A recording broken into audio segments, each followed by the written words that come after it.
ইসরাফিল আলাইহিস সালামকে যখন সিংহায় ফু দেওয়ার জন্য হুকুম দিবেন, ইসরাফিল সিংহায় ফু দেওয়া শুরু করে দিবেন। প্রথম প্রথম এই ফুৎকারের অবস্থাটা হবে এমন,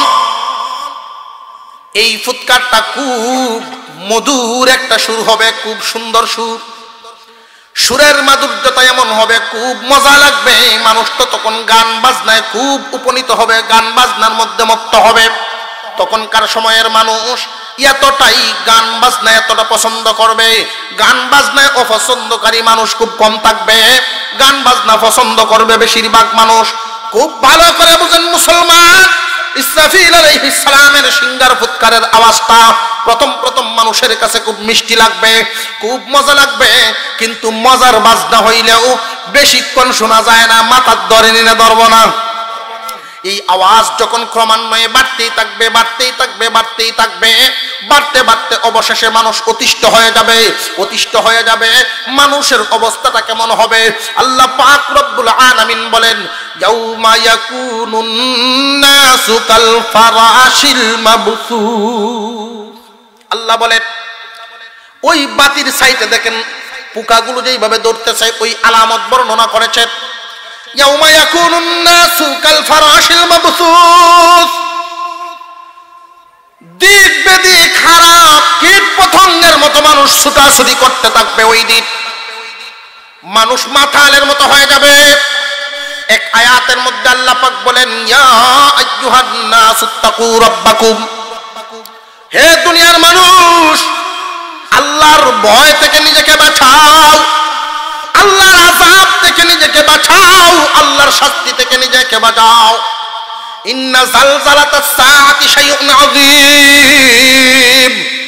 আল্লাহ পাক রব্বুল আলামিন বর্ণনা করেন, খুব সাবধান, যখন জালজালা শুরু হবে জমিনে, মানুষের অবস্থাটা হবে খুব কঠিন অবস্থা হবে। কেন? এই জালজালাটা অত্যন্ত অত্যন্ত বেদনাদায়ক, অত্যন্ত ভয়ানক অবস্থা ধারণ করবে। এই অবস্থা ধারণ করে মানুষ যখন এমন দেখবে জমিন কাঁপতেছে, জমিন কাঁপবে না কেন? এই জমিনটাকে টিকায় রাখার জন্য পেরেক হিসাবে আল্লাহ পাহাড়গুলো বসায় রাখছেন। আল্লাহ তাআলা বলেন, ওয়াল জিবালা আওতাদা, পেরেকগুলো।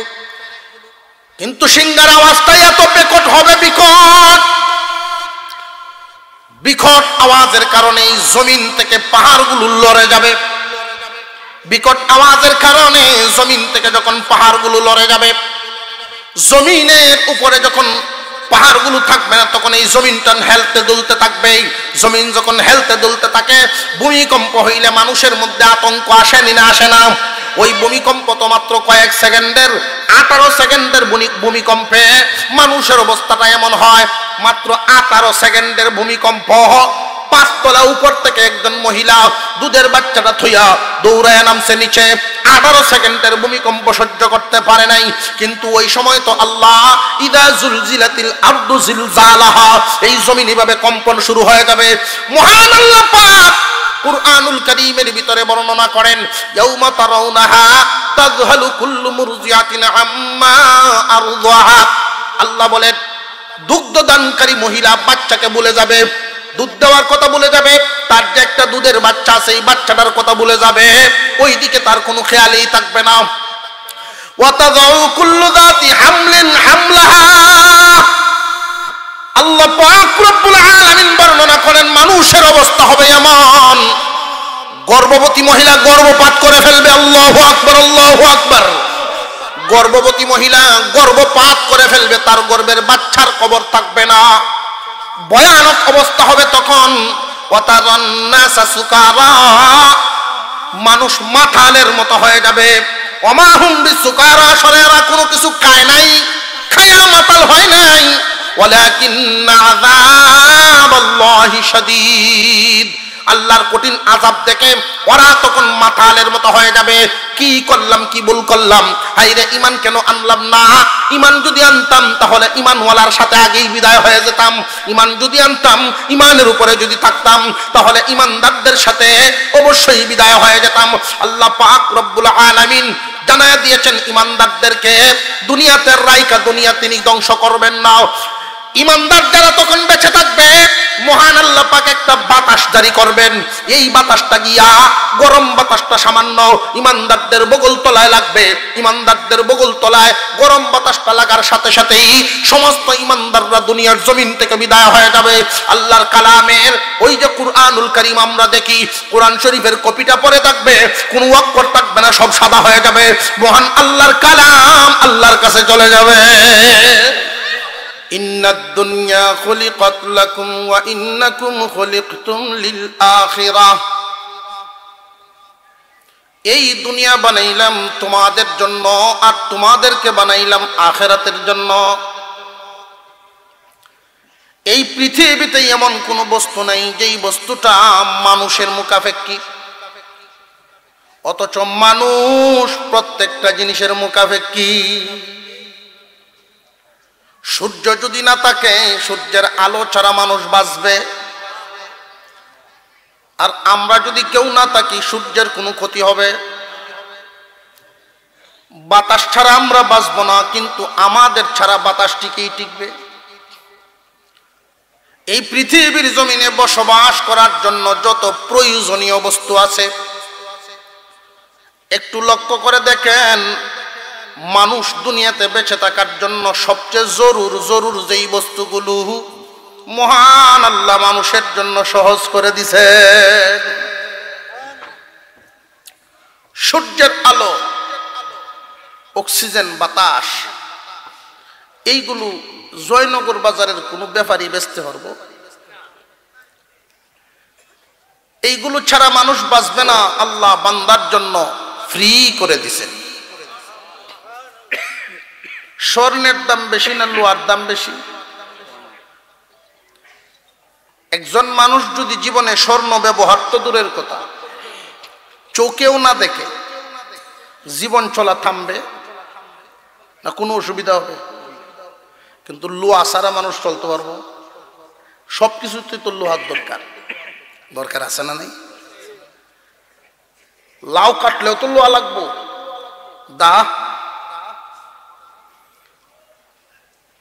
চিন্তা করেন, একজন মানুষ যদি আপনাদের এই জয়নগরে আইসা বলে যে আমি 1 টন লোহা নিব, রড, অসুবিধা আছে কোন?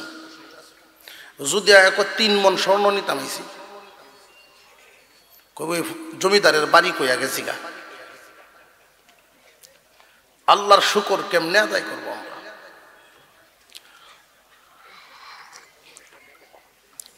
প্রথম কথাটা মনে রাখবেন, আল্লাহ আমাদেরকে দয়া করে মুমিনের ঘরে জন্ম দিচ্ছেন, ঈমান আনতে পারছি। আর প্রত্যেক ঈমানদারকেই আল্লাহ জান্নাতে দান করবেন। প্রত্যেক ঈমানদারকে আল্লাহ জান্নাতে ঢুকাবেন, জান্নাত দান করবেন। এই পৃথিবী একদিন ধ্বংস হবে, এই বিশ্বাস আমাদের আছে না নাই? আর একটু জোরে কন। এই দুনিয়ার জমিনে সচরাচর আমরা যা দেখি, বিল্ডিং, ব্রিজ, এই সমস্ত করতে গেলে ফিলারের দরকার আছে না নাই? এই আসমান আল্লাহ পাক সাজায় রাখছেন, জমিন সাজায় রাখছেন, এই সবকিছুই একটা ফিলারের উপরে সাজায় রাখছেন। এই ফিলারটা চোখে দেখা যায় না। কি ফিলার? হক, সততার ফিলার, ন্যায় নামক ফিলার।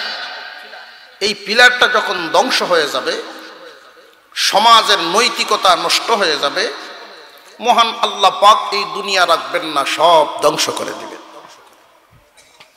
আমি যেই সূরা আপনাদের সামনে তিলাওয়াত করেছি, কিয়ামতের বিভীষিকাময় কিছু আলোচনা আপনাদের সামনে তুলে ধরব। কিয়ামত কখন হবে আপনার আমার নবীকেও জিজ্ঞাসা করা হয়েছিল। ইয়াসআলুকান নাসু আনিস সাআহ কুল ইন্নামা ইলমুহা ইনদাল্লাহ। ও নবী, মানুষ আপনাকে জিজ্ঞাসা করে কিয়ামত সম্পর্কে, আপনি বলে দেন এই ব্যাপারে একদম সঠিক জ্ঞান আল্লাহ ছাড়া কেউ নাই। ওমা ইউদরিকা লাআল্লা সাআতা তাকুনু করিবা। তবে ধারণা করেন, জেনে রাখেন, কিয়ামত খুব নিকটে। কিয়ামত খুব নিকটে। আল্লাহ পাক রব্বুল আলামিন বলেন, আল কারিআতু মাল কারিআ, প্রলয়, মহাপ্রলয়। আওয়াজ, বিকট আওয়াজ। আমাদের প্রশ্ন হলো এই আওয়াজটা কে দিবেন? 2 নম্বর প্রশ্ন হলো আওয়াজটা কখন দিবেন? 3 নম্বর প্রশ্ন হলো আওয়াজটা দিলে পরে কি অবস্থা হইব? কয়টা প্রশ্ন? 1 নম্বর, আওয়াজটা কে দিবেন? ইসরাফিল আলাইহিস সালাম। আল্লাহর 4 জন বড় বড় ফেরেশতা, এর মধ্যে একজন আছেন ইসরাফিল আলাইহিস সালাম। উনি সিংহা মুখে ধারণ করে দাঁড়ায় আছেন আল্লাহর হুকুমের অপেক্ষায়। হাজার হাজার বছর চলে যাচ্ছে, আল্লাহ হুকুম দেন না, উনি সিংহায় ফুও দেন না। যখন আল্লাহ হুকুম দিবেন সাথে সাথে ফু দিয়ে দিবেন। যেই ফু দিয়ে দিবেন তখনই ঘটনা ঘটিয়া যাইব। কিয়ামত 2 প্রকার। কিয়ামত 2 প্রকার। এই 2 প্রকারের কিয়ামত, একটা হলো বড় কিয়ামত, আর একটা হলো ছোট কিয়ামত।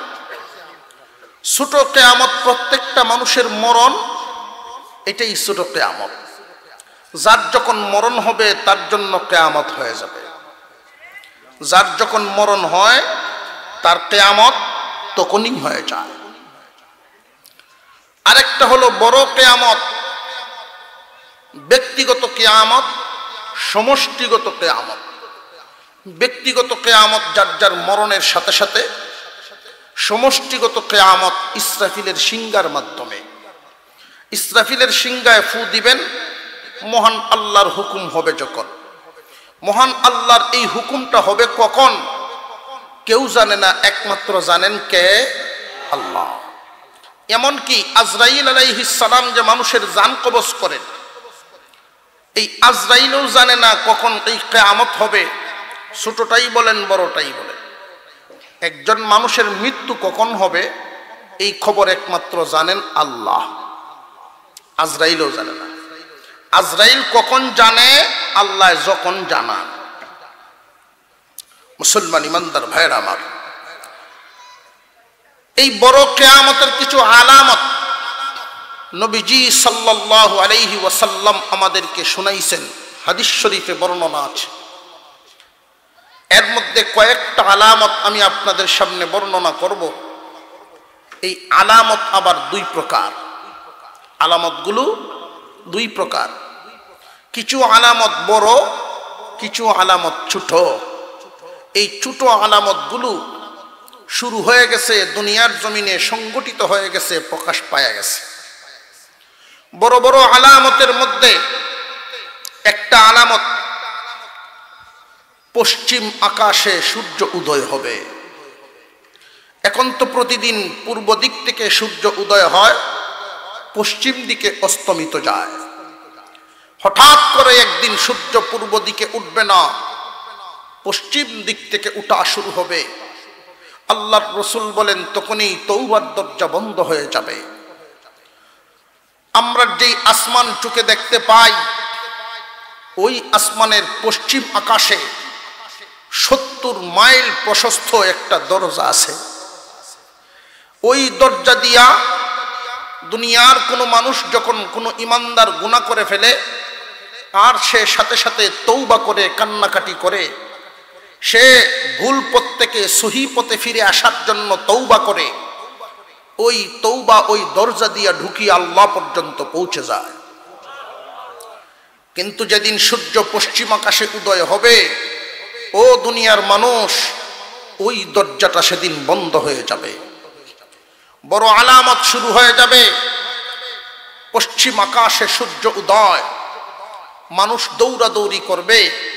মানুষ দৌড়াদৌড়ি করতে থাকবে আল্লাহর ঘরের দিকে। আল্লাহর নবী যে বলছিলেন ঘটনা তো ঘটিয়া গেল, এখন তো আর তওবা করলে আর কোনো লাভ হবে না। কয়েকদিন পর্যন্ত পূর্ব আকাশে সূর্য উঠে না। সূর্য যখন উঠবে না, মানুষ পেরেশানিতে থাকবে। রাত এবং দিন সূর্য উঠতেছে না, মানুষ শুইতে থাকে, অন্ধকারের মধ্যে শুইয়া থাকতে থাকতে আর ভালো লাগে না, আবার এই অন্ধকারেই কাজকাম করতে থাকবে, আবার মানুষ শুইবে, শুইয়া থাকতে থাকতে শরীরের মধ্যে ব্যথা এসে যাবে, এই অবস্থায় মানুষ ভীত সন্ত্রস্ত হয়ে যাবে। হঠাৎ করে পশ্চিম আকাশে সূর্য ওঠা শুরু হয়ে যাবে, তখন মানুষের ভিতরে দৌড়াদৌড়ি শুরু হবে, সব মানুষ মসজিদে যাবে, মসজিদগুলোতে জায়গায় আটবে না, তখন বারান্দায় দাঁড়াবে, বারান্দায় জায়গা আটবে না, সেহেনের মধ্যে দাঁড়াবে, এইভাবে দাঁড়াইতে দাঁড়াইতে মাঠ ভরবে মানুষ। এরপরেও তো আল্লাহর নবীর ঘোষণা, তওবার দরজা বন্ধ হয়ে গেছে। মুসলমান ইমানদার ভাইরা আমার, আল্লাহ পাক রব্বুল আলামিন কুরআনুল কারীমের ভিতরে বলে দিয়েছেন,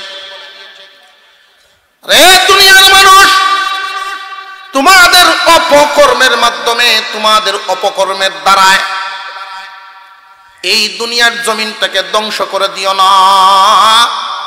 কিয়ামত খুব তাড়াতাড়ি ঘটিয়া যাইব, এটা তোমাদের কর্মের কারণেই। যখন দেখবা সমাজের মধ্যে নৈতিকতা বিলীন হয়ে গেছে, নৈতিকতার মৃত্যু ঘটিয়াছে, নৈতিকতা সমাজে নাই, এমন এমন কিছু আলামত নবীজি হাদিস শরীফে বর্ণনা করেছেন। কয়েকটা আলামত আমি আপনাদের সামনে বর্ণনা করি। ছোট ছোট আলামতের প্রথম আলামত, আপনার আমার নবী দুনিয়াতে আসিয়া যাওয়া। আল্লাহর নবী বলেন, আমার আগমন এবং আমার বিদায় জানিয়া রাখবা, কিয়ামত খুব বেশি দূরে নয়, এই দুনিয়া বুড়া হয়ে গেছে,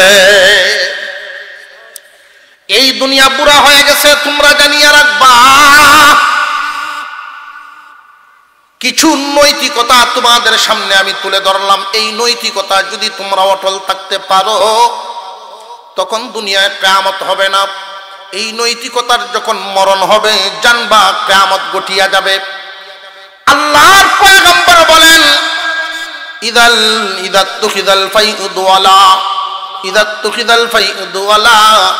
যখন মানুষ দেখবে সরকারের মাল, সরকারি মাল তসরুফ করবে, সরকারি মাল লুট করা শুরু করে দিবে, তখন বুঝবা এটা সমাজের বিরাট বড় এক নৈতিকতার পতন, বিরাট বড় এক আমানতের খেয়ানত হয়। সরকারের মাল যখন মানুষেরা লুট করা শুরু করে দিবে, এইটা কিয়ামতের একটা আলামত। সরকারের মাল বর্তমানে লুট হয়নি না হয় না? সরকারের মাল লুট হয়। যে সমস্ত লোকেরা সরকারের মাল লুট করে, তারা আবার নিজেরা ভালো দাবি করে। সরকারের মাল লুট করে, আবার সমাজ কল্যাণমূলক কাজ করার দাবি করে। যে সমস্ত লোকেরা সরকারের মাল লুট করে, আল্লাহর পয়গম্বর জানায়া দিলেন, যাদের দ্বারা এই জাতীয় নৈতিকতার পতন হবে, জানিয়া রাখবা সমাজের নৈতিকতা পতন যাদের দ্বারাই হবে, ওই লোকগুলো সমাজের সবচেয়ে নিকৃষ্ট মানুষ, তারা আল্লাহর তৈরি জাহান্নামে না গিয়া নিস্তার পাবে না। খুব সাবধান মুসলমান, আল্লাহর পয়গম্বর বলে দিয়েছেন, নৈতিকতার এক নাম্বারটাই বলেন, সরকারের মাল লুট করবে। কারণ সরকারের মালটা তো, এটা সরকার তো একটা নাম, মূলত এই মালের মালিক হইল জনগণ। জনগণের মাল লুট করবে। এই জনগণের মাল লুট করবে, তুমি মাপ চাইবা কয়জনের কাছে? মানুষ যদি এই বিষয়টা বুঝতো, তাহলে সরকারের এই প্রতিনিধির দায়িত্ব নেওয়ার জন্য প্রতিযোগিতা করত না। কত লাখ লাখ টাকা খরচ করে ইলেকশন করে। আমরারও কিছু ভুল আছে। একজন মানুষ যখন নির্বাচনে দাঁড়ায়, তার কাছ থেকে আমরাও খাওয়ার জন্য পাগল হয়ে যাও। নৈতিকতার অভাব। যখন দেখা যায় 5 জন মেম্বার দাঁড়াইছে একটা ওয়ার্ডে, জনগণ চায়ের দোকানে বৈশা আলাপ আলোচনা করে, 5 জন খারইছে, সিলানিটা দিমু আমরা ঠিক মতে। এই যে সিলানুটা দিবেন ঠিক মতে, ওরা কোত্থেকে আনতো? মোটামুটি ভাবে মেম্বার তো ফাঁস করে কয়জন? 1 জন ফাঁস করে। একজন যে ফাঁস করলো, আর বাকি 4 জন ফেল করলো। এই 4 জন যে ফেল করলো, কেউ কান্দে রাস্তাত বইয়া, কেউ যায় চিটাগাং, কেউ যায় বাই ডাকা, বাড়ি ঘর সাজিয়া, বাইরে কি কাম করছিলাম, আমারে কি ধরছিন, কেন এটার মধ্যে গেছিলাম। যে ফাঁস করে হেরো মনটা একটু বুঝ হইছে, এই দিন একটু মিছিল টিছিল দেয়, আনন্দ ফুর্তি করে খাম বানাই লাইছি। পরে যখন দেখে হাই রে বেতন দিয়ে দেখা যায় একদম কম 3000, এটাতে কেমনে কিতা করতাম। পরে তো চুরি ছাড়া গতি। মুসলমান, যদি একজন মানুষ বুঝতো এই দুমালি, এই মারামারি, এই ঠেলাঠেলি করতো না, সরকারের মাল লুণ্ঠন করবে, এই নৈতিকতার বিরাট বড় একটা পতন। কয়জনের কাছে মাপ চাইবা, অথচ কিয়ামতের দিন হাসরের মাঠে দাঁড়ানো লাগবে না লাগবে না? আমি একটা প্রশ্ন আপনাদের কাছে করে ফেলি, কে জান্নাতে যাবে, কে জাহান্নামে যাবে আল্লাহর জানা আছে না নাই? আছের আওয়াজে বোঝা যায় সন্দেহ আছে। কে জান্নাতে যাবে, কে জাহান্নামে যাবে আল্লাহ জানেন নি না জানেন না? তাহলে জান্নাতীদেরকে জান্নাত, জাহান্নামীদেরকে জাহান্নাম দিয়ে দিই তো ফয়সালা হয়ে যেত। বিশাল হাসরের মাঠ, 50,000 বছর সমপরিমাণ হাসরের মাঠ কায়েম করার কি দরকার? প্রশ্ন জাগে না জাগে না? হাসরের মাঠ কায়েম হবে এই কারণেই, যারা জনগণের মাল লুণ্ঠন করে, ব্যক্তিগত মাল, সমষ্টিগত মাল। কোন একজন মানুষের হকও যদি নষ্ট করে, সেও কিন্তু কদম লড়াতে পারবে না। এখন তো শুধু জনগণ একজনের টাকাইছে না, যারা প্রতিনিধি হয় তারা একজনের টাকায় না, একবারে জমা রাখায় সকলের টাকায়। যেমন মনে করেন আপনাদের এলাকা একটা রাস্তার জন্য যদি 1 কোটি টাকা বাজেট হয়, এই 1 কোটির মধ্যে 20 লাখ টাকার মাটি কাটাইলো বা কাজকর্ম করাইলো, বাকি 80 লাখ, 20 লাখ টাকার কাজ করায়, বাকি 80 লাখ বিভিন্ন জায়গায় বন্টন হয়। এই যে 1 কোটি টাকা বাজেট হয়েছিল, পুরা টাকাটা, পুরা অধিকার কিন্তু এই এলাকাবাসীর সুযোগ সুবিধার জন্য। আপনি যদি একটা তেলের বোতল কিনেন, 100 টাকার সদাই করবেন বাজারে, 15 টাকা সরকার আপনার কাছ থেকে নিতেছে। কত পার্সেন্ট ব্যাট? 15%। 100 টাকা খরচ করবেন, জানবেন 15 টাকা আপনার এমনি যাইতেছে সরকারের কাছে। প্রতি শতকরা যদি 15 টাকা আমরা দেই সরকারকে, তাহলে কি পরিমাণ টাকা এক একজন জনগণে জমা করতেছে? রাস্তাঘাট যা কিছু করবেন সবকিছু জনগণের টাকাই তো করে। আরো জোরে কর। বাহাদুরি তাদের, পরিশ্রম মুদের, টাকা হইল আমরার, নেতাগিরি তারার। অথচ নীতিবান নেতা, ইতিহাস থেকে শিক্ষা নেওয়া উচিত। নীতিবান নেতারা তারা বলতেন আমি জনগণের খাদেম, তারা বলতেন জনগণের খাদেম। জনগণ টাকাগুলো আমার কাছে জমা করেন, একটা মাধ্যমে সিস্টেমে আইনা জমা করেন। এই টাকাগুলো জনগণের খাতে আমার খরচ করা প্রয়োজন, আমি শুধু খেদমত করতেছি জনগণের। পোস্টার যখন লেখে দেখবেন লেখে ঠিক এই জনগণের খেদমত করার সুযোগ দেন। লেখেনি না? লেখে না? জনগণের খেদমত করার সুযোগ দেন। এরপরে খেদমত কেমনে করে? কিয়ামতের আলামত প্রকাশ হইছে না হইছে না? যেমনে হইছে আর কেমনে হই তখন? তাহলে কিয়ামত কি খুব দূরে না খুব কাছে? ইদা তুকিদাল বাইউদওয়ালা, জনগণের মাল তুসরফ করবে, লুণ্ঠন করবে, খেয়ে ফেলবে। এক মুরব্বী কয় হুজুর সরকারের মাল খাইলে কি খাওয়া খাইতেছে আমরা কি কইতাম হুজুর? আমরার এলাকার এক চেয়ারম্যান 3টে বাথরুম খাইলেছে, লেট্রিন খাইছে 3টে। আমি বলি এটা কেমনে খাইলো? না খাইলাইছে। ও আচ্ছা এটা খাইছে। আমি ভাবছি আস্তার ট্যাঙ্কি সহ খাইলেছে। ওয়াল আমানাতু মাগনামা, আল্লাহর রাসূল হাদিস শরীফে 2 নম্বরে বলেন আমানত কারোর কাছে রাখলে এটাকে গনিমত মনে করব ভাইয়ালছি। বিশ্বাস করে আমানত রাখা হবে, এই আমানতের মালটাকে গনিমত মনে করবে যে ফ্রি পাইছি। গনিমত কি? গনিমত হইল এক্সট্রা পরিশ্রম সারা আমার কাছে জমা রাখছে। আমানতদার, সত্যিকারের আমানতদার। আমানতদার হবে দুই ধরনের, খুব ভালো করে বুঝবেন। একটা হলো তাকওয়াওয়ালা আমানতদার, একদম পরহেজগার। পরহেজগার আল্লাহর ওলি, ওলি মার্কা কিছু ওলিওয়ালা, আল্লাহর ওলির মতো থাকবে, নীতিটা থাকবে আল্লাহর ওলিগণের মতো, আমানতদারির নীতি থাকবে আল্লাহর ওলিগণের মতো। নীতিটা কেমন হওয়া চাই?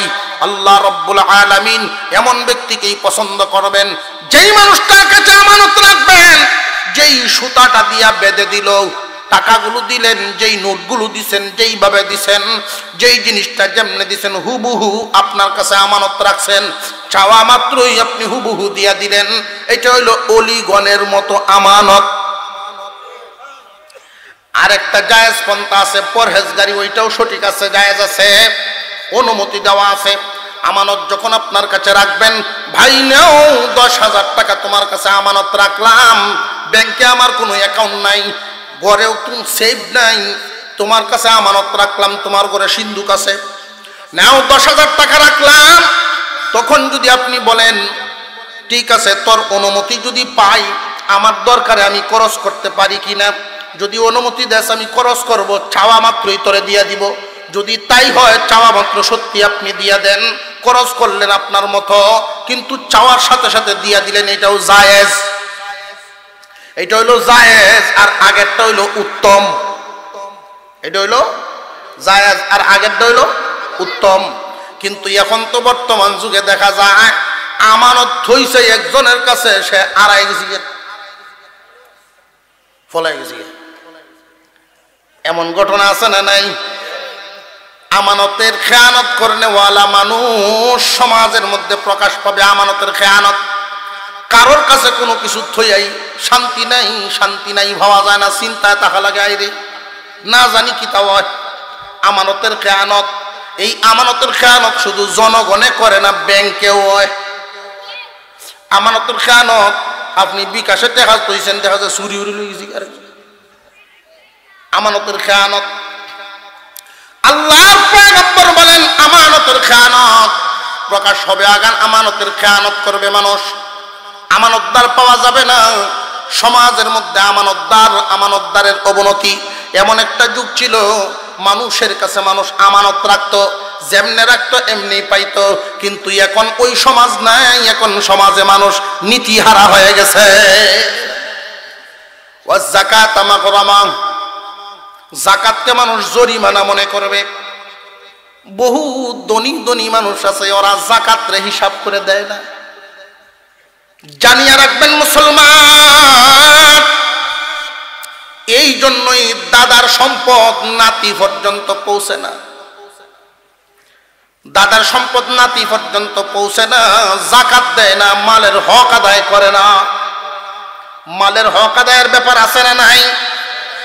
নবীজি বলেন ইদতানিম খামসান ক্বাবলা খামসিন, শাবাবাকা ক্বাবলা হারামিক, সিহহাতাকা ক্বাবলা সুকমিক, গানাকা ক্বাবলা ফাকরিক। দনিত্বকে গনিমত মনে করবা ফকিরি আসার আগে। কার কোন সময় দরিদ্রতা সামনে হাজির হয় কেউ বলতে পারে না। কোন মানুষ যদি মনে করেন আমি যেই ধনী, এই ধন সম্পদ আর হুরাইতো না। বাবারে, তোমার মতো ধনী কত ধনীরে আল্লাহ কানে ধরে রাস্তায় বসাইছে। গত বছর একজন মানুষ গার্মেন্টসের মালিক, আমার এক মুসল্লি, এই বছর আর এক গার্মেন্টসের চাকরি করে। সবকিছু কার হাতে? গার্মেন্টসে আগুন লেগে গেছে, সব ছাই। যে সমস্ত ঋণ করে সে গার্মেন্টস দিছিল, এখন তো ঋণের বোঝা লইয়া চাকরি করে।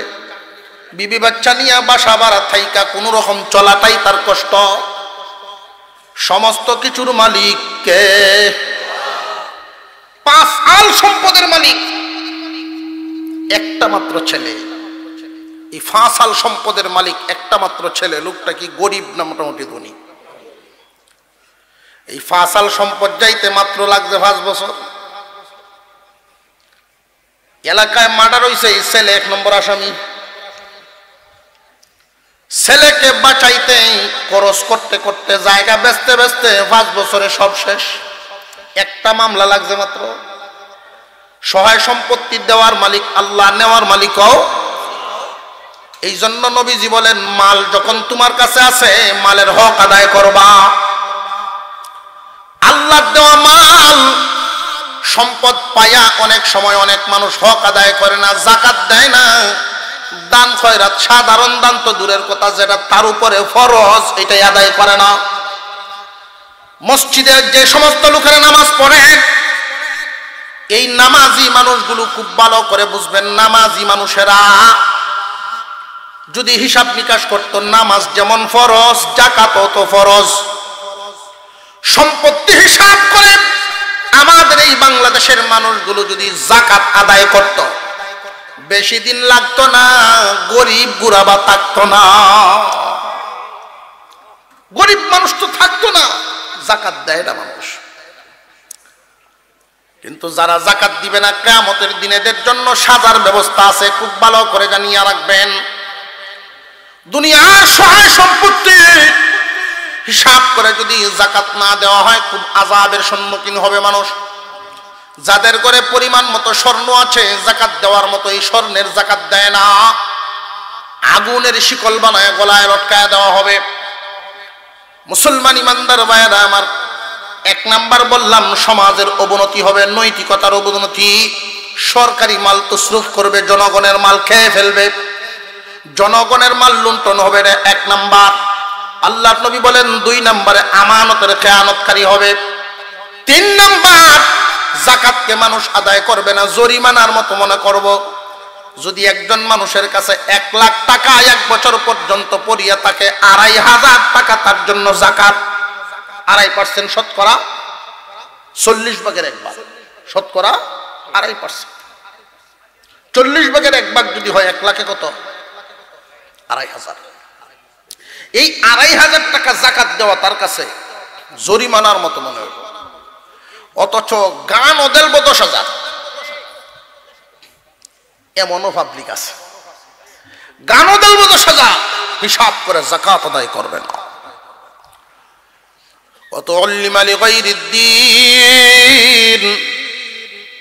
দুনিয়া হাসিল করার জন্য দ্বীনি ইলম অর্জন করব।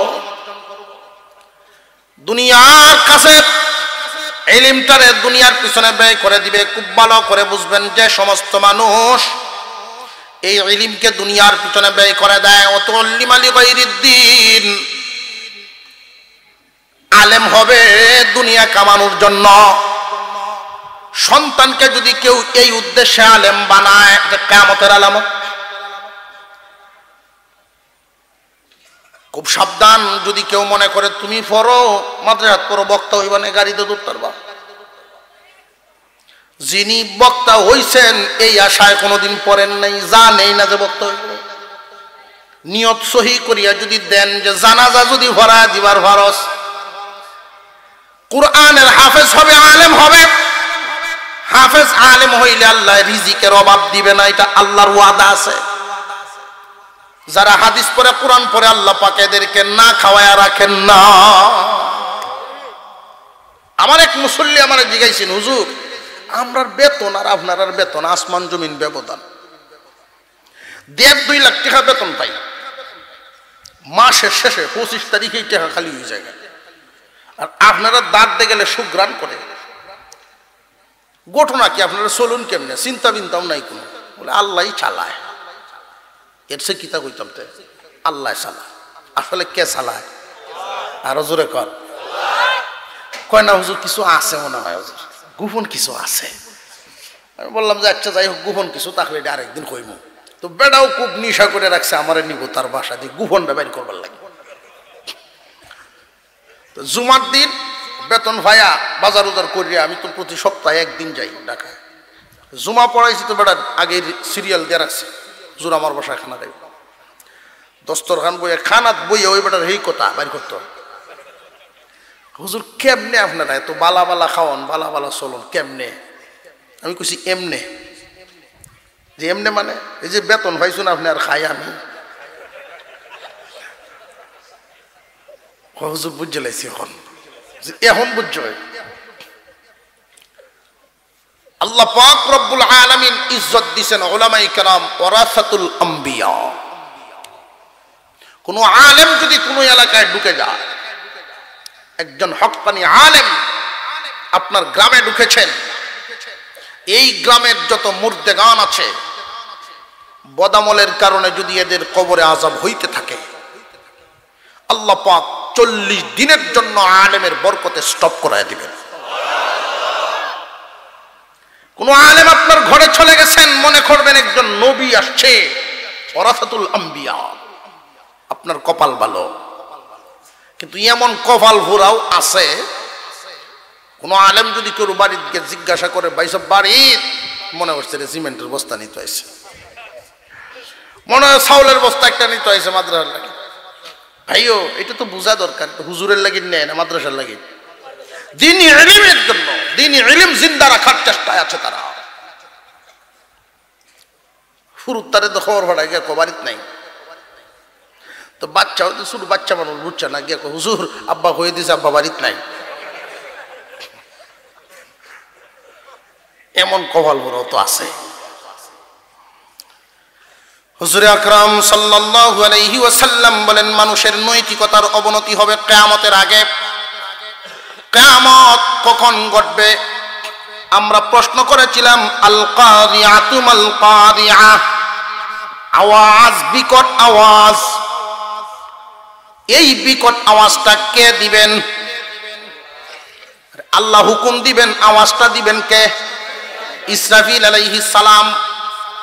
কখন দিবেন কেউ জানে না, একমাত্র জানেন কে? নবীজি কিছু আলামত বর্ণনা করেছেন। এই আলামতগুলো ছোট আছে, বড় আছে। ছোট যত আলামত সমাজে ঘটে গেছে, শুধু বড় আলামতগুলোর অপেক্ষা। আমি ছোট আলামতগুলো একটা একটা করে বলতেছি আপনাদের সামনে, এগুলো ঘটতেছে কিনা লক্ষ্য করবেন। বড় আলামতের প্রথমটাই কিন্তু ঘটিয়া যাবে, সাবধান হয়ে যান, সূর্য উঠা বন্ধ হয়ে যাবে। পশ্চিম আকাশে সূর্য উঠবে, তামাম দুনিয়াবাসী পাগল পারা হয়ে যাবে, তওবার দরজা বন্ধ হয়ে যাবে। মানুষ যদি মনে করেন যে তওবা আজকে না কালকে, পরশু না তরশু, এই সুযোগ নাই। কোন দিন জানি রে ভাই, কপালে কি গঠিয়া যায়। মুসলমান ইমানদার ভাইরা আমার, আল্লাহর পয়গম্বর বর্ণনা করেন নৈতিকতার অবনতি হবে।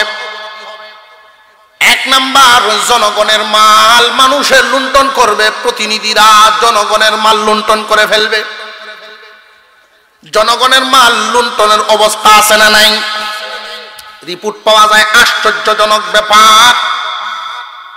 জনগণের মাল লুণ্ঠন করে করে বিদেশে বাড়িঘর করে, এমনও আছে না নাই? ওরা এমন ধরনের কর্মকাণ্ড করে, দেশে থাকার মতো মুখও নাই, সাহসও নাই। মনে করতেছে যদি পথ যায় পরবর্তীতে টিকবো কেমনে। যে সমস্ত মানুষ অপকর্ম করে, জনগণের মাল লুণ্ঠন করে, ওই সমস্ত মানুষেরা সব সময় ভয়ভীতির মধ্যে থাকে, ভয়ভীতির মধ্যে থাকে। হযরত ওমর ফারুক রাদিয়াল্লাহু তাআলা আনহু জনগণের প্রতিনিধি। এই জনগণের প্রতিনিধি হয়ে উনি ঘুরতেছেন, উনার উট হারায় গেছে। উটটা বাঁধা ছিল, এটা ছুটে গেছে। রোম তখনকার সময়ের বিরাট ধনী এবং পরাশক্তি। রোম থেকে কিছু মানুষ আসছেন রাষ্ট্রদূত সহ খলিফাতুল মুসলিমিনের সাথে সাক্ষাৎ করতে। মদিনায় আয়েশা ঢুকছেন, মানুষকে জিজ্ঞাসা করছেন খলিফার বাসভবন কোথায়। যে খলিফার নির্দিষ্ট কোনো বাসভবন নাই, মসজিদে নববীর খেজুর পাতার চাটায় বসে উনি রাজ্য চালায়। জোরে করতে সুবহানাল্লাহ। আমরা তো ওনার সাথে সাক্ষাৎ করতে আসছি, আমাদেরকে একটু সাক্ষাতের ব্যবস্থা করে দেন। যে ওনার সাথে সাক্ষাৎ করা তেমন কোনো কঠিন ব্যাপার না, আমরার ব্যবস্থা কোন লাগবে না। উনি অর্ধ জাহানের খলিফা, আপনারা তো ওনারা একদম সাধারণ মানুষ মনে করেন। যে আমরা ওনাকে সাধারণ মনে করি না, উনি আমাদের সাধারণ মানুষের সাথে মিশে থাকেন। উনি কোথায়? ওনার একটা উট হারায় গেছে, খুঁজতে গেছেন উনি। আশ্চর্য হয়েছে, কি কয় একজন মেম্বারের বাপ সাহেব কি হন যায় না। জোরে কর। চেয়ারম্যান হলে তো গতি আরো খারাপ, বেহালত। চেয়ারম্যান আশেপাশে যে লোকগুলো থাকে এরাও যদি কে সাথে তর্ক লাগে দেখবেন কয় আমার চিনস, আমি কেলা চিনস, আমি জিগাইনি না জিগাই না। চেয়ারম্যানের সাথে সম্পর্ক আছে এটা বুঝাইতেছে আমার চিনস তুই। আর এমপির সাথে সম্পর্ক থাকলে, আহা, এমপির সাথে সম্পর্ক থাকলে নিজের মন্ত্রী মনে হলে। আর একটু জোরে কর। ওমর ফারুক রাদিয়াল্লাহু তাআলা আনহু নিজের উট নিজে তালাশ করেন, শুই নেওয়ার আশ্চর্য। খুঁজতে গেছেন, গিয়া দেখেন মানুষটা খেজুর গাছের তলে একটু ছায়ার মধ্যে বালুর টেকি দিয়া উঁচা মাথা, একটু উঁচা করিয়া মাথা দিয়ে ঘুমাইতেছেন, রুমালটা বিছায়া। দূর থেকে একজন মানুষ দেখায় দিয়েছেন উনি আমাদের খলিফা। লম্বা মানুষটা শুয়ে আছেন বাঁকা হইয়া, উনি বুঝি খলিফা বলে। হ, যদি উনাকে কেউ এইভাবে মেরে ফেলে।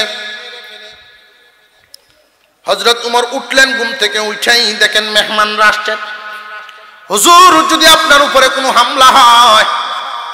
ওমর ফারুক রাদিয়াল্লাহু তাআলা আনহু বলেন, আমার উপরে কেন হামলা হবে? আমি কার কি ক্ষতি করলাম? আমি তো জনগণের কোন মাল, জনগণের কোন সম্পদ আমি খাই না, দখলও করি নাই, মানুষের হক নষ্ট করি না, তাহলে মানুষ আমাকে কেন মারবে, কেন ধ্বংস করবে? যদি এরপরেও কোনো শত্রু আমার দিকে আসতে চায়, আমি যেহেতু নীতির উপরে আছি, আল্লাহ আমাকে হেফাজত করবে।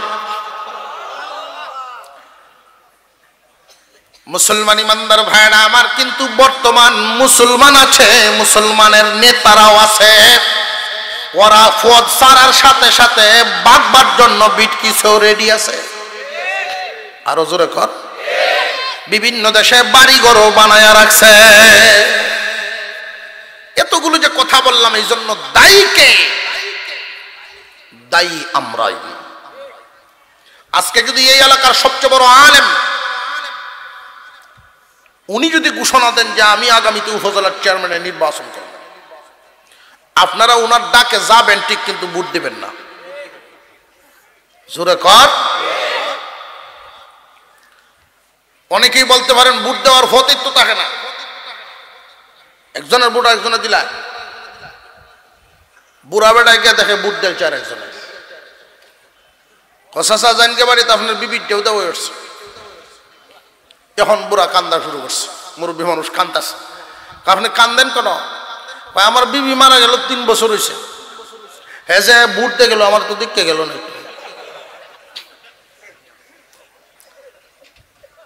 চরমোনা এলাকায়, বরিশাল এলাকায় একজন চেয়ারম্যান আছেন, হাফিজ হুজুর রহমতুল্লাহ আলাইহির মেয়ের জামাই। উনি বলেছেন, আমি জনগণ তৈরি করছি, জনগণ তৈরি করছি।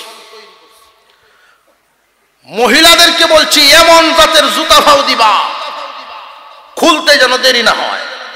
তোমার বুট যদি তোমাকে দিতে না দেয়, সাথে সাথে জুতা খুলে শুরু করে দেবা। জনগণ নিজের অধিকার নিজে আদায় করতে হবে। আর কত চুপ করে থাকা যাবে? প্রতি শতকরা 15% ব্যাট নেওয়া হচ্ছে, অথচ আমাদের অধিকার আদায় করা হচ্ছে না। মুসলমান, জনগণের সম্পদ এভাবে লুণ্ঠন হয়, অথচ মুসলমান, এই 95% মুসলমানের দেশে, সিংহের জাতির দেশে বিড়ালেরা শাসন করে। আফসোস লাগে। মুসলমান আমানতের খেয়ানতকারী হবে, যাকাতকে জরিমানা মনে করবে, দুনিয়া অর্জন করার জন্য ইলম হাসিল করবে।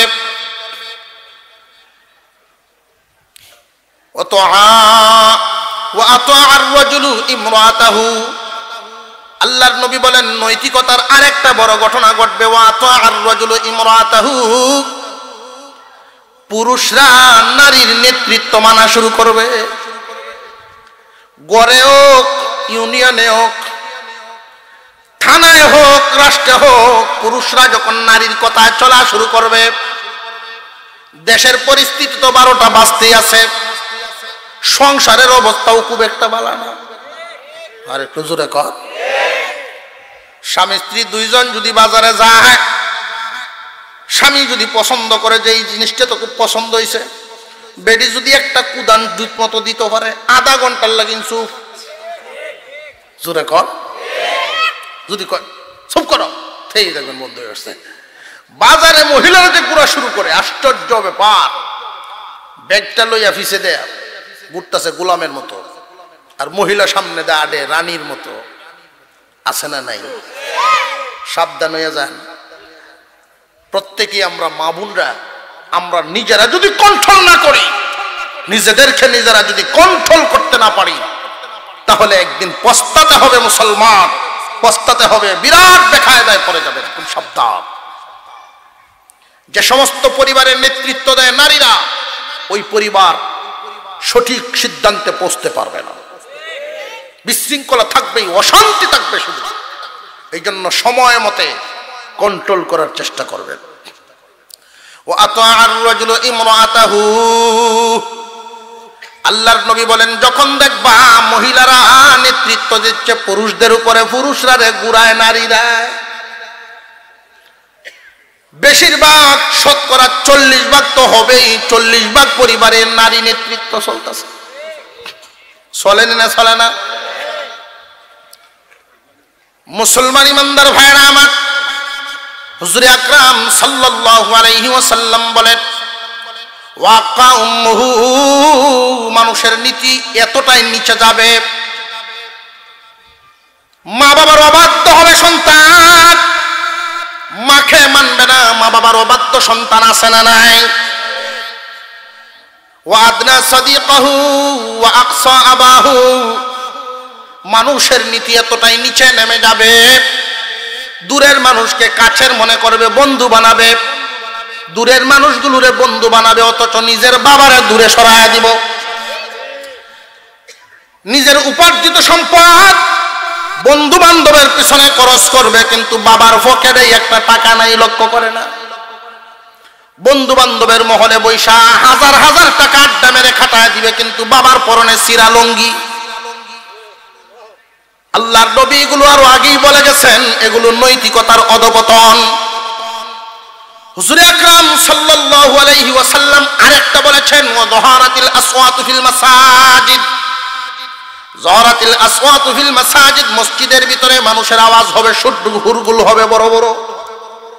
জুমার দিন দেখবেন সপ্তাহে একদিন মসজিদে যায়, এটি হলো শুক্র আলী মুসল্লি, কিয়ালি কন্যাদি কিয়ালি, এই শুক্র আলী মুসল্লি গিয়া দেখবেন বড় বড় কথা কয়, জোরে জোরে কয়, মানুষে তারে দেখতো। যখন মুডা আওয়াজে কথা কয়, ফাবলিয়ে কয় না নেতা হইলে বেড়াইত, তখন মসজিদের সভাপতির দায়িত্বটা তারই দেওয়া হয়। আমি তো সুদ করুক, আছে না নাই? খুব সাবধান মুসলমান, কিয়ামতের দিন অনেক সভাপতি আটকা পড়বো যে তুমি নামে মসজিদের সভাপতি আসলা, নামাজ কেন পড়লা না? মসজিদের সভাপতি 5 ওয়াক্ত নামাজ মসজিদে পড়ে না, মানুষের দিলেও তো নেওয়ার কথা না যদি বিবেক থাকে। আর আমরাও এমন হয়ে গেছি, মনে করি অমুকরে সভাপতির দায়িত্ব দিলে মসজিদের উন্নতি হবে। রে মুসলমান ভাইরা আমার, এই সমস্ত কর্মের কারণেই, আল্লাহর ঘরের সম্মান রক্ষা না করার কারণে আজকে আমাদের অবনতি। এই দুনিয়ার জমিনে বহু মসজিদের অবস্থাটাই এমন, জুড়ে জুড়ে চিল্লায় চিল্লায় কথাবার্তা কয়। আশ্চর্যের ব্যাপার, ইমাম সাহেবের সাথে কেমনে কথা কওয়া লাগবে এটা পর্যন্ত বুঝে না, এটা পর্যন্ত জানে না। ইমাম সাহেবের কুদান দিয়ে কথা কয়। সারা জিন্দিগি কাটাইছে মসজিদের বাইরে, জিন্দিগিটা কাটাইছে মসজিদের বাইরে, শেষমেশ মসজিদে ঘামায়, কয় সব সাইডে দিছি, ব্যবসা বাণিজ্য আর না, করলাম তো বহুদিন, আর না, সাইডে দিছি। আসলে কি ব্যবসা শেষ ছাড়ছে না তারে ব্যবসায় ছাড়ছে? এখন ব্যবসা করতেই পারে না, 500 টাকা কাস্টমারে দিলে 700 ঘুরায় দিলা, এখন বলে ব্যবসায় ছাড়ে দিছে। ব্যবসা তো ছাড়ছে না, ব্যবসায় তারে ছাড়ছে। গৃহস্থী উনি ছাড়ে নাই, গৃহস্থী উনারা ছাড়ছে। অবশেষে মসজিদ আইছে, মসজিদ আয়া দেখবেন লাগাটা লাগে ইমামের সাথে। ইমাম সাহেব মনে মনে, আল্লাহ এই গজব আয়া আমার উপরে অবশেষে নাজিল হয়েছে।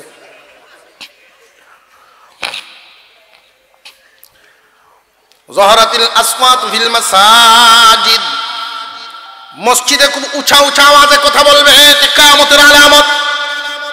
যাদের দ্বারা এই সমস্ত কর্মকাণ্ড হয় ওরা জাহান্নামে যাবে।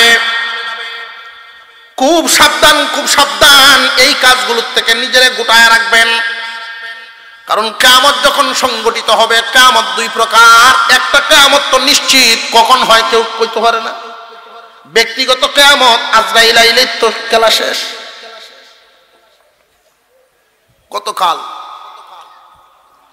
দিরাই বাংলা বাজার একটা প্রোগ্রাম ছিল,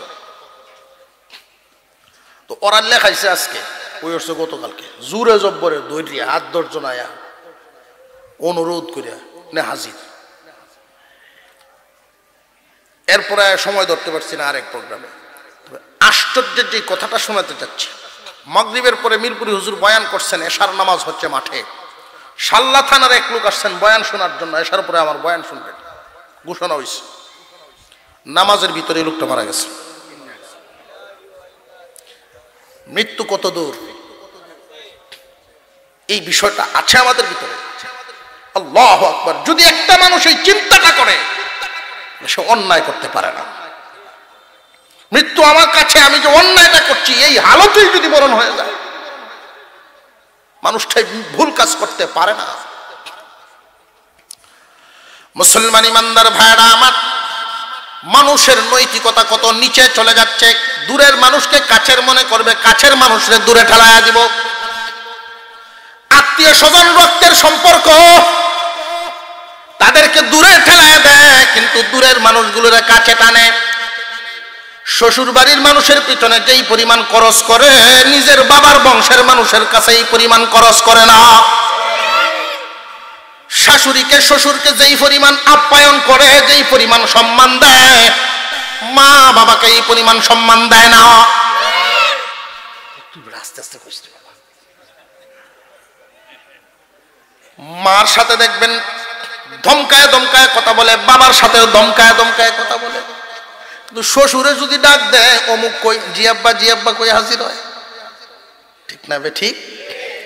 জানিয়া রাখবেন, শ্বশুর বাড়ির যাই নেন, এক ট্রাক ভরিয়া ফল লইয়াও যদি হাজির হন, আর মার জন্য শুধু 1 কেজি ফল লইয়া যদি হাজির হন, দুইটার বেশ কমটা একটু মাইপে বলবেন। মার জন্য একটা আপেল নিলেন, একটা আপেল পকেট থেকে বাইর করে গোপনে দিয়ে দিলেন, আম্মা এটা খাও।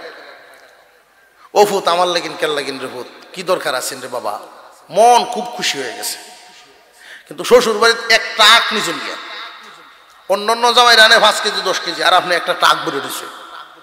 আপনার শাশুড়ি সর্বোচ্চ এতটুকু, এটা আমার পাগল জামাই, আপনার পাগল ছাড়া আর কিছু কইতো না। ঠিক না বে ঠিক? এটা অবনতি করতেছে সংসারে। হুজুর আকরাম সাল্লাল্লাহু আলাইহি ওয়াসাল্লাম বলেন, এই দুনিয়ার জমিনে যাহারাতিল আসওয়াতু ফিল মাসাজিদ ওয়াসাদাল কাবিলাতু ফাসিকুহুম, তোমাদের মধ্যে যে সবচেয়ে নিকৃষ্ট মানুষ গুনাহগার, কবিলার মধ্যে, কওমের মধ্যে, গ্রামের মধ্যে, এলাকার মধ্যে সবচেয়ে নিকৃষ্ট মানুষ যারা ফাসিক ফুসাক, যারা ফাসিক ফুসাক করাই নেতৃত্ব দিবে। হুজুর আকরাম সাল্লাল্লাহু আলাইহি ওয়াসাল্লাম বলেন, ওয়াসাদাল ফাসিকু ওয়াসাদাল কাবিলাতু ফাসিকুহুম, ফাসিক ফুজ্জার যারা তোমাদের ওরা নেতা বনিয়া যাইব। আজকের সমাজে লক্ষ্য করে দেখেন, আমরা ইজ্জত দেই, সম্মান দেই, কিন্তু এই সম্মান কারে কোনটা দেওয়ান এটা আমরা বুঝিয়া শুনিয়া দেই না। আল্লাহর পয়গম্বর আলাইহিস সালাতু ওয়াস সালাম, ওয়া কানা যাঈমুল কওমি আরযালাহুম ওয়া কানা যাঈমুল কওমি আরযালাহুম, কওমের মধ্যে সবচেয়ে নিকৃষ্ট মানুষ যারা, দুর্বল মানুষ যারা, নীতির দিক দিয়ে দুর্বল, এটাই হয়ে যাবে সবচেয়ে বড়। গোষ্ঠীর মধ্যে যদি কেউ মেম্বারে খাড়া করানি লাগে, ভদ্র লোকটারে দেয় না, যেটা নষ্ট ওইটারে দেয়। জোরে কর। যদি কোনো ভদ্র লোক যাইতো চায়, কেন আপনি আইসুন কেন লাগি? ওয়াজহারাতিল কাইনাত ওয়া উকরিমার রাজুলু মাখাফাতি শাররিহি, আল্লাহর পয়গম্বর বলেন ওয়া উকরিমার রাজুলু মাখাফাতি শাররিহি, মানুষকে মানুষ সম্মান দিবে ডরে, খারাপির ডরে, ভয়ে। সালাম দে, চেয়ারম্যানরে সালাম দে ডরে, খারাপরে সম্মান দে মানুষ ডরে। অথচ এই খারাপকে আগে সম্মান দেওয়া হতো না। একটা সুদখোর মানুষ সমাজে কোনোদিন সম্মান পাইছে না। আগে সুদখোরকে মানুষ বাঁকা চোখে দেখতো, নিকৃষ্টতার চোখে দেখতো, অন্যায়কারীকে নিকৃষ্ট চোখে দেখতো। আর এখনকার মানুষ অন্যায়কারীকে সালাম দেয়, সম্মান দেয়। কেন? ও উকরিমাত রাজুলু মাখাফাতা শাররিহি, আল্লাহর রাসূল বলেন কোন সময় কারে কোন বিপদ ফেলায় দেয়, কোন সময় কারে কি করে। প্রতিবাদ করার অভ্যাস, প্রতিবাদ করার মতো গুণ মানুষের ভিতর থেকে চলে যাবে, খারাপরে আরো সম্মান দেওয়া শুরু করবো। দিতেছে রেনে দিতেছে না? আরো জোরে কন। একটা লোক যদি থানায় আসা যাওয়া করে ঘন ঘন, পুলিশের সাথে খুব মহব্বত, তার থানার সাথে খুব সম্পর্ক, এরা খুব ডরায় মানুষ, না জানি কোন ফেসো করতে কারে ভালাইয়া দেয়। ঠিক না বে ঠিক?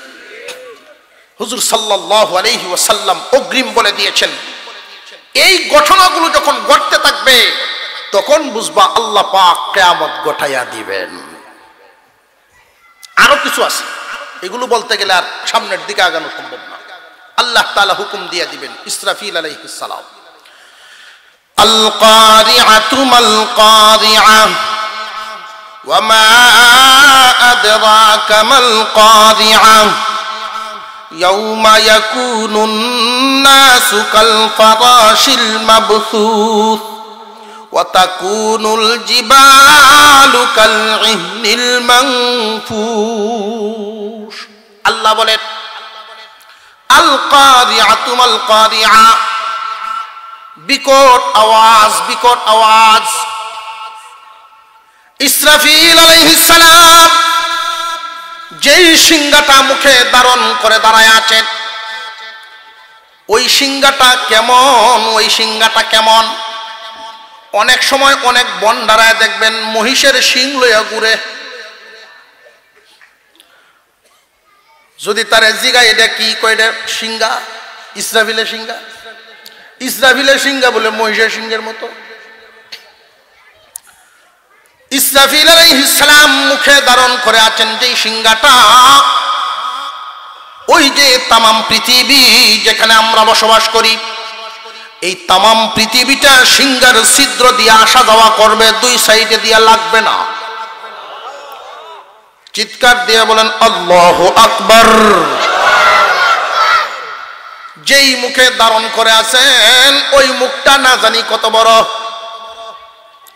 যেই মুখটা ফেরেশতার বডির মধ্যে আল্লাহ পাক স্থাপন করেছেন, ওই ফেরেশতা না জানি কত বড়। এক বর্ণনায় আসছে তামাম পৃথিবীর সমস্ত পানি যদি ইসরাফিলের মাথায় ঢালিয়া দেওয়া হয়, তামাম পৃথিবীর সমস্ত পানি যদি ইসরাফিলের মাথায় ঢেলে দেওয়া হয়, এক ফুটা পানিও জমিনে পড়বে না। আল্লাহ পাক রব্বুল আলামিন হুকুম দিয়া দিবেন, ইসরাফিল রে, ও ইসরাফিল, এই দুনিয়ার বাজার আর রাখবো না, কারণ নৈতিকতা নাই, ফাউন্ডেশন নষ্ট হয়ে গেছে। নৈতিকতা ছিল দুনিয়া টিকিয়ে থাকার ফাউন্ডেশন। এই নৈতিকতা যখন নষ্ট হয়ে যাবে, ফাউন্ডেশন নষ্ট।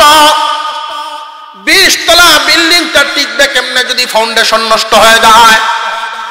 আল্লাহ পাক রব্বুল আলামিন ধ্বংস করায় দিবেন। ইসরাফিল আলাইহিস সালামকে যখন সিংহায় ফু দেওয়ার জন্য হুকুম দিবেন, ইসরাফিল সিংহায় ফু দেওয়া শুরু করে দিবেন।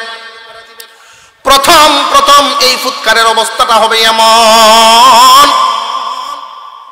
এই ফুৎকারটা খুব মধুর একটা সুর হবে, খুব সুন্দর সুর। সুরের মাধুর্যতা এমন হবে, খুব মজা লাগবে। মানুষ তো তখন গান বাজনায় খুব উপনীত হবে, গান বাজনার মধ্যে মত্ত হবে। তখনকার সময়ের মানুষ এতটাই গান বাজনা এতটা পছন্দ করবে, গান বাজনায় অপছন্দকারী মানুষ খুব কম থাকবে, গান বাজনা পছন্দ করবে বেশিরভাগ মানুষ।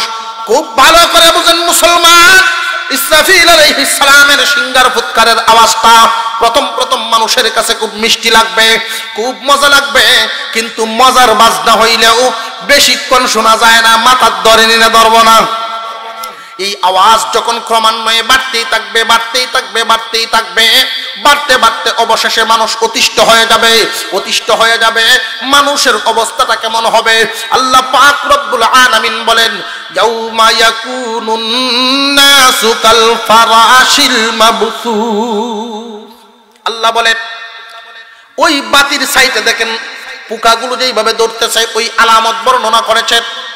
ইয়াউমা ইয়াকুনুন নাসু কাল ফারাশিল মাবসুস,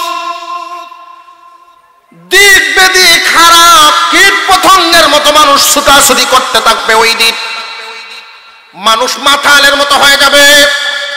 এক আয়াতের মধ্যে আল্লাহ পাক বলেন, ইয়া আইয়ুহান নাসুত্তাকু রাব্বাকুম, হে দুনিয়ার মানুষ, আল্লাহর ভয় থেকে নিজেকে বাঁচাও, আল্লাহর আযাব থেকে নিজেকে বাঁচাও, আল্লাহর শাস্তি থেকে নিজেকে বাঁচাও।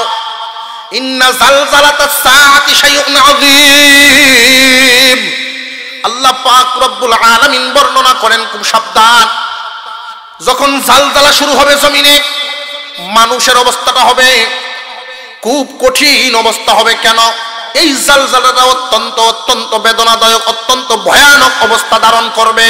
এই অবস্থা ধারণ করে মানুষ যখন এমন দেখবে জমিন কাঁপতেছে, জমিন কাঁপবে না কেন? এই জমিনটাকে টিকায় রাখার জন্য পেরেক হিসাবে আল্লাহ পাহাড়গুলো বসায় রাখছেন। আল্লাহ তাআলা বলেন, ওয়াল জিবালা আওতাদা, পেরেকগুলো। কিন্তু সিংহার আওয়াজটাই এত বিকট হবে, বিকট বিকট আওয়াজের কারণে এই জমিন থেকে পাহাড়গুলো লড়ে যাবে। বিকট আওয়াজের কারণে জমিন থেকে যখন পাহাড়গুলো লড়ে যাবে, জমিনের উপরে যখন পাহাড়গুলো থাকবে না, তখন এই জমিনটা হেলতে দুলতে থাকবে। জমিন যখন হেলতে দুলতে থাকে, ভূমিকম্প হইলে মানুষের মধ্যে আতঙ্ক আসেনি না? আসে না?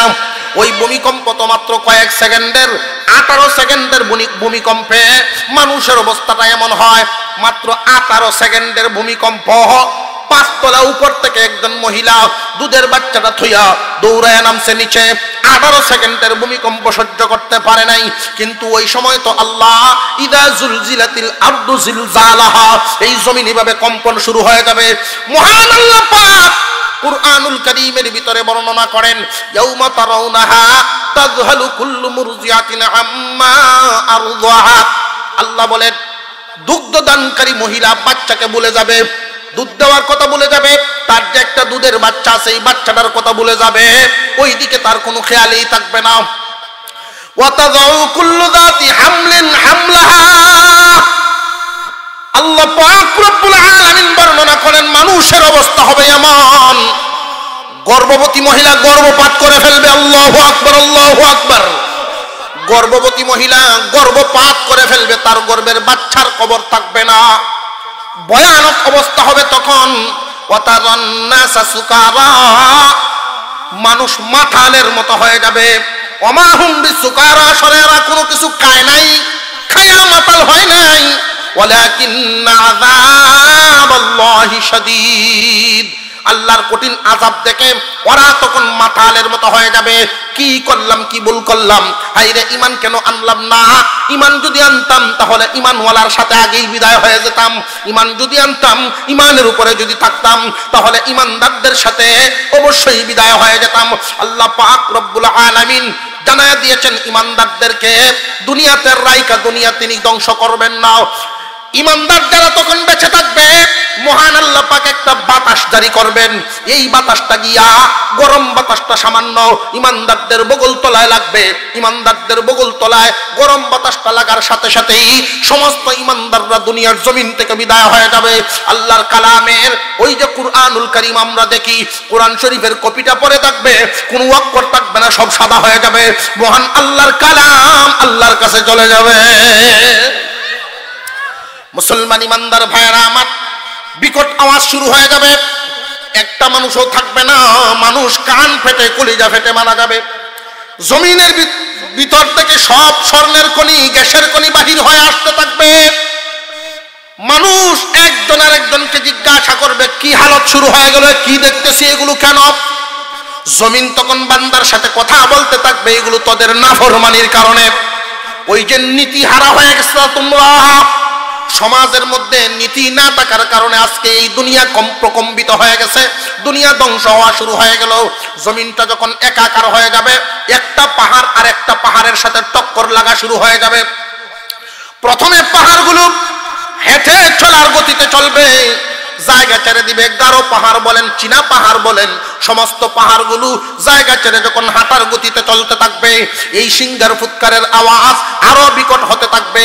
এই আওয়াজটা তো ভাই একদিন দুই দিন থাকবে না, 1 মাস 2 মাস নয়, একাধারে 6 মাস পর্যন্ত ইসরাফিলে সিংহা বাজাইব। ইসরাফিলে একটা ফু দিব, সময় লাগবে 6 মাস। 6 মাস পর্যন্ত এই সিংহার ফুৎকারের আওয়াজটা ক্রমান্বয়ে বাড়তেই থাকবে, বাড়তেই থাকবে, বাড়তেই থাকবে। অবশেষে অবস্থা এমন হয়ে যাবে, একটা পাহাড়ও এমন থাকবে না জায়গায়, একটার সাথে আর একটায় যখন টাক্কর লাগবে, পাথরের পাহাড়ের সাথে যখন মাটির পাহাড়টা টাক্কর লাগবে, ধ্বংস হয়ে যাবে মাটি, ধ্বংস হয়ে যাবে, ধুলা ধুলা হয়ে যাবে। একটা পাথরের পাহাড় আর একটা পাথরের পাহাড়ের সাথে যখন টক্কর লাগবে, ওইগুলোর মধ্যে আগুন জ্বলিয়া রুই রুই হয়ে যাবে। আল্লাহ পাক রব্বুল আলামিন বলেন, ওয়াতাকুনুল জিবালু কালইহনিল মানফুশ। পাহাড়গুলোর অবস্থা, এই পাহাড়গুলোর অবস্থা হবে এমন, দলিত দুনার নয়, দলিত তুলার নেয়। যেমন আমরা লেপ তুষক বানাইলে আগে ফিটাই না তুলাটারে, ফিটানোর পরে দেখবেন কিছু কণা কণা ধুলাবালি উঠতেছে, কণা কণা তুলা উঠতে থাকে। বিশাল বিশাল পাহাড় সিংহার ফুৎকারের আওয়াজে এই বিশাল পাহাড়গুলো আর বিশাল থাকবে না, দলিত তুলার ন্যায় হয়ে যাবে, কণা কণা হয়ে উঠতে থাকবে, কণা কণা হয়ে উইয়া জমিনের মধ্যে পড়বে। এই জমিনটা তখন অবস্থা হবে সব সমতল, এই সমতল ভূমি হয়ে যাবে। কিয়ামত কিন্তু আল্লাহ পাক এই যে গোঠায়া দিবেন, সব মানুষ তো মাটির নিচে পড়ে গেছে। আল্লাহ তাআলা তামাম আসমানকে ফাটায়া দিবেন। ইদাস সামাউ ফাতারাত, ইদাস সামাউ ফাতারাত, وَإِذَا الْكَوَاكِبُ انْتَثَرَتْ وَإِذَا الْبِحَارُ فُجِّرَتْ। আল্লাহ বলেন আসমান বিদীর্ণ হয়ে যাবে, আসমান ফেটে যাবে, তারকারাজি সূর্য সহ সব ছিড়িয়া পড়িয়া যাবে। একটা আরেকটার সাথে যখন টক্কর লাগবে, আগুন লেগে যাবে। আল্লাহ পাক রব্বুল আলামিন বলেন, ইদা সামাউ ফাতারাত, আসমানের বহু বচন সামা। মহান মাওলাই করিম আসমানগুলো রাখবেন না, সব আসমানগুলোকে একটা একটা করে ধ্বংস করে দিবেন। তামাম পৃথিবী এমন একটা প্রলয় শুরু হয়ে যাবে, একটা তারকা আর একটা তারকার সাথে যখন টক্কর লাগবে, ওই যে তারকাগুলো এত ছোট মনে করবেন না, সূর্যটাই পৃথিবীর থেকে 13 লক্ষ গুণ বড়। আল্লাহু আকবার বলেন। এই সূর্য যেদিন ছিঁড়ে যাবে, আসমান ফেটে যাবে। ইদাস সামাউ ফাতারাত ওয়া ইদাল কাওয়াকিবু তাতারাত, তারকাগুলো ছিঁড়ে পড়তে থাকবে। যখন পড়বে, পানিতে পড়বে। পানি কি পরিমাণ আছে একমাত্র জানেন আল্লাহ। ওই পানিতে যখন সবগুলো পড়বে, সূর্য এবং তারকারাজি পানিতে পড়ার কারণে, ওয়া ইদাল বিহারু ফুজ্জিরাত, আগুনের মধ্যে বগলান শুরু হয়ে যাবে, আগুনের মতো বগলান শুরু হয়ে যাবে। পানি, পুরা পানিটা আগুনে পরিণত হয়ে যাবে। পানি আর পানি থাকবে না, আগুনে পরিণত হইয়া তামাম পৃথিবীটা চতুর্দিক থেকে একটা বাউন্ডারি হইব। তামাম পৃথিবীটার একটা বাউন্ডারি দেওয়া হবে, আগুনের বাউন্ডারি। বান্দা কোথায় পালাইবা, পালাইবার জায়গা নাই। তখন তো আপনি আমি সব মাটির নিচে মিশে যাব। আল্লাহর পয়গম্বর বলেন, যেই ব্যক্তি সর্বশেষ পৃথিবীর থেকে বিদায় হবে, ইমানদার হোক আর বেঈমান হোক, যেই ব্যক্তি সর্বশেষ ইন্তেকাল করবে, সর্বশেষে তো ইন্তেকাল করবে বেঈমানরাই। সর্বশেষে যারা ইন্তেকাল করবে, শেষ ব্যক্তিটাও 40,000 বছর কবরে থাকতে হবে। আপনার আমার অবস্থা কি কম না আরো বেশি? আরো জোরে কোন, আরো অনেক বেশি। লক্ষ লক্ষ বছর আমাদের খুব সাবধান। এই জন্য আল্লাহর নবী জানায়া দিয়েছেন, আল কবরু রাউযাতুম মির রিয়াদিল জান্নাহ আও হুফরাতুম মিন হুফারিন নার। কবর হয়তো জান্নাতের একটা টুকরা হবে, আর না হয় জাহান্নামের একটা গাড়া হবে। জান্নাতের টুকরা আর জাহান্নামের গাড়া এটা তৈরি হবে তোমার আমলের মাধ্যমে। নবীজি জানায়া দিয়েছেন, তোমার চালচলন যদি ভালো হয় তোমার মরণটা ভালো হবে, আর মরণটা যদি ভালো হয় কবর ভালো হবে, কবর ভালো হইলে হাসর ভালো হবে। তামাম পৃথিবী মহান মাওলাই কারীম ওই যে সূর্যটা চিরায় নিয়ে আসবেন, এই সূর্যটা চিরে এসে পুরা পানিতে পড়বে না, তারকারাজি পানিতে পড়িয়া এমনি আগুনের বাউন্ডারি সূর্যটা এসে 9 ইঞ্চি উপরে, কেউ বলেন 8 হাত উপরে, 8 হাত উপরে ঝুলিয়া থাকবে। তামাম দুনিয়ার মানুষগুলোকে উঠাইবেন। আল্লাহ কেমনে উঠাইবেন? ইসরাফিল আলাইহিস সালামকে আরেকটা ফু দেওয়াইবে। আল কারিআতু মাল কারিআ। কারিয়া দুইবার বলা, দুইবার তিনি ফু দিবেন, একবার ফু দিয়া সব ধ্বংস করে দিবেন। আল্লাহ তাআলা হুকুম দিবেন ইসরাফিল রে, ইসরাফিল আলাইহিস সালামকে আল্লাহ আবার উঠাইবেন, কেউ থাকবে না। আল্লাহ তাআলা বলেন, কুল্লু মান আলাইহা ফান ওয়া ইয়াবকা ওয়াজহু রাব্বিকা যুল জালালি ওয়াল ইকরাম। আল্লাহ তাআলার আরশ বহনকারী ফেরেশতারা শুধু আছে, আল্লাহর আরশ বহন করে। সব ফেরেশতা ধ্বংস হয়ে গেল, সমস্ত ফেরেশতার রূহ কবজ কবজ হয়ে গেছে। ইসরাফিল সিংহা ফু দিয়ে তামাম পৃথিবী ধ্বংস করে দিয়া সমান একাকার করে দিয়ে ইসরাফিলেরও মৃত্যু। আল্লাহ রাব্বুল আলামিন বলেন, আজরাইল এখন কে কে আছে যে আপনার আরশ বহনকারী 8 জন ফেরেশতা আছে, এই 8 জন ফেরেশতার জান কবজ করে ফেলো। 8 জন জান ফেরেশতার জান কবজ করা হবে আল্লাহর আরশ, আল্লাহর কুদরতে।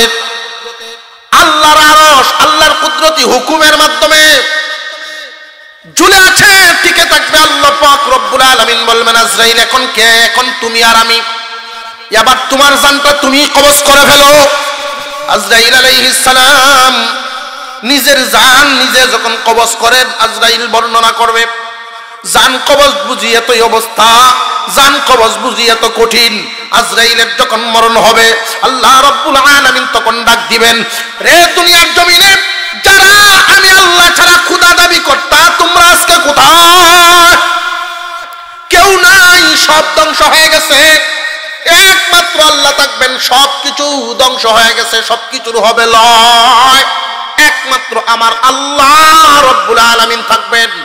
40,000 বছর চলে যাবে, মহান মাওলাই কারীম ইসরাফিল আলাইহিস সালামকে আবার উঠাইবেন। সিংহায় ফুৎকার দাও, আর একটা ফু যখন দেওয়া হবে বহুদিন পর্যন্ত বৃষ্টি হবে। কেউ কেউ বর্ণনা করেন 40 বছর পর্যন্ত একাধারে মুষলধারে বৃষ্টি হতেই থাকবে, বৃষ্টি হতেই থাকবে। এই জমিনটাকে আবার উর্বর করা হবে। কেন উর্বর? ফসল ফলাদি যে না, না, এই জমিনটাকে উর্বর করিয়া মহান মাওলাই কারীম যার মরণ যেখানে হয়েছে, এখন তো আর সাগর নাই। যেই মানুষ সাগরে মরিয়া ছিল, সাগরও তো সমান হয়ে গেছে, সাগর আর সাগর নাই, পাহাড় আর পাহাড় নাই, গর্ত আর গর্ত নাই, সব সমান হয়ে গেছে। যেই মানুষটারে আল্লাহ এমন ভাবে মৃত্যু দিয়েছেন, টুকরা টুকরা হয়ে এক একটা টুকরা এক এক জায়গায় আছে। বৃষ্টি যখন হয়ে গেল, মাটি তো নরম হয়ে গেছে। ইসরাফিলের সুঙ্গার ফিৎকারের কারণে এক একটা হাড় জমিন থেকে গজাইতে থাকবে। হাড়গুলো গজায়া গজায়া গজায়া গজায়া একটা হাড় আর একটা হাড়ের সাথে গিয়ে জোড়া লাগা শুরু হয়ে যাবে, একটা হাড় আর একটা হাড়ের সাথে জোড়া লাগা শুরু হয়ে যাবে। ওইভাবে আল্লাহ পাক রব্বুল আলামিন দেখায় দিয়েছেন। উযাইর আলাইহিস সালাম জিজ্ঞাসা করেছিলেন, প্রভু হে, কিভাবে আবার কিয়ামতের মাঠে মানুষগুলোরে উঠাইবা? আল্লাহ পাক রব্বুল আলামিন উনাকে ঘুম পাড়াইছেন। 100 বছর চলে গেছে। উনাকে জিজ্ঞাসা করা হলো, ও উযাইর, কতক্ষণ ঘুমাইছো? উনি বলেছিলেন অর্ধ দিন, অথবা একদিন, একদিনের কিছু অর্ধেক হবে, অথবা কিছু সময় হবে। আল্লাহ পাক জানায় দিলেন, না না, তুমি 100 বছর ঘুমাইছো। তুমি তাকায় দেখো, তোমার গাদাটা যে বাঁধা ছিল গাছের নিচে, তোমার গাদা কোথায়? গাদাটা মাটির নিচে মিশে গেছে। উনি মনে করতেছেন হয়তো সুইটে কোনো জায়গায় চলে গেছে।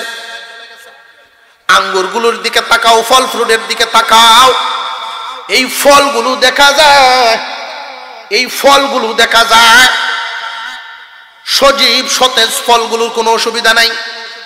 100 বছরে গাদা ধ্বংস হওয়ার কথা আগে না ফল ধ্বংস হওয়ার কথা আগে? কিন্তু ফলগুলোর কিছুই হয় নাই, গাদাটা মরিয়া মাটির সাথে মিশে গেছে। আল্লাহ পাক বুঝাইলেন এটাই আমার কুদরত, আমি আল্লাহর কুদরত, আমি আল্লাহর ক্ষমতা। এবার তুমি তাকায় দেখো তোমার গাদাটা যে মাটির সাথে মিশিয়ে গিয়েছিল আমি কেমনে বাসাই। উনি তাকায় দেখেন মাটিটার ভিতর থেকেই আস্তে আস্তে হাড়গুলো গজাইতেছে, একটা হাড় আর একটা হাড়ের সাথে জোড়া লাগতেছে, একটা হাড় আর একটা হাড়ের সাথে জোড়া লাগতেছে, জোড়া লাইগে লাইগে পুরা গাদাটাই জমিনে দাঁড়ায় গেছে। আল্লাহ বুঝাই দিলেন কিয়ামতের দিন তুমি মাটির সাথে মিশে যাবে, আমি আল্লাহর জন্য তোমারে উঠানো আমার জন্য কোনো অসম্ভব নয়। আল্লাহ তাআলা মুষলধারে বৃষ্টি দিবেন, 40 বছর পর্যন্ত বৃষ্টি হবে। এরপরে মাটির থেকে আস্তে আস্তে মানুষ উঠতে থাকবে, হাসরের মাঠে মানুষ দাঁড়াবে, জালাল ছাড়া যেইভাবে দাঁড়ায় 2 পায়ের জায়গা হবে, এর বেশি জায়গা হবে না। 2 পায়ের জায়গা নিয়ে হাসরের মাঠে দাঁড়াতে হবে। সূর্যটা মাথার আধাত কাছে চলে আসবে, মগজ গালায় গালায় আল্লাহ পাক অনেক মানুষকে কষ্ট দিবেন।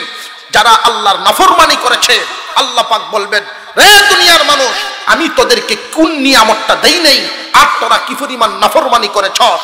আমি কত সৃষ্টিকে কাদায়া তোদেরকে সুখ দিছি। একটা বাছুর কাটছে 1 ফুটা দুধের জন্য, তোরা বাদিয়া রাখছস। গাইটার দুধটা খাইতে দেশ নাই, এই দুধ তোর জন্য আমি হালাল করে দিয়েছি।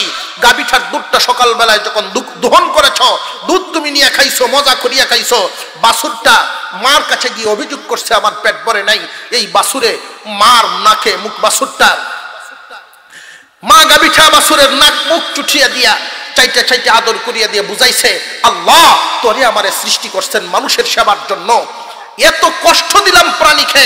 একটা পাখি শিকার করে তুমি খাইছো, পাখির বাচ্চাগুলো চৌ চৌ করিয়া কাটছে, আমি তোমার আমল নামায় কোনো গুনাহ লিখি নাই। কিন্তু আমি যেই হুকুম দিয়েছিলাম আমার নিয়ামত খায়া খায়া আমার হুকুমের নাফরমানি করেছ। আজকে তোমাদের সাজা হবে সূর্যের আঘাতে, সূর্যের পাওয়ারে মগজ তোমাদেরকে গলায়া দেওয়া হবে। আর যে সমস্ত আল্লাহ পাকের প্রিয় বান্দা থাকবে, ওই প্রিয় বান্দাদেরকে আল্লাহর আরশের ছায়া তলে জায়গা দেওয়া হবে। আল্লাহ তাআলা যেন আমাদেরকে ঈমান এবং আমলের উপরে নীতি আদর্শ মতো জীবন যাপন করার তৌফিক দান করেন, বলুন আমিন।